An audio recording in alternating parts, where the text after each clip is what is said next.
आम इंतखाबात से कबल इलेक्शन इस्लाहात पर काम तेज हो गया। सियासी जमातों का ताखीर से आने वाले नताइज कबूल न करने की तजवीज़ पर इत्तेफाक। ताखीर पर प्रिजाइडिंग अफसर को ठोस वजह बताना होगी। इंतखाबी इस्लाहात की 73 में से 70 तजावीज़ पर मशावरत मुकम्मल। पीपल्स पार्टी ने 8 अगस्त को तमाम असम्बलियां तहलील करने की तजवीज़ दे दी। निगरान सेटअप आईनी मुद्दत से आगे बढ़ाने की हर कीमत पर मुखालफत का ऐलान।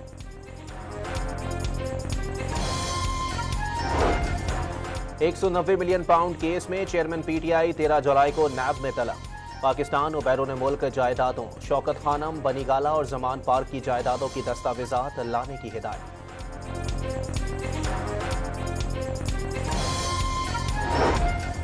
कराची में बिल्डर रियाज कत्ल केस का मरकजी मुलजिम गिरफ्तार। असलहा भी बरामद।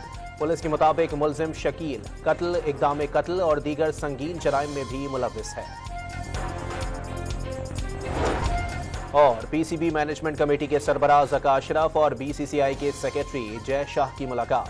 क्रिकेट वर्ल्ड कप और दो तरफा क्रिकेट ताल्लुकात पर तब बातचीत।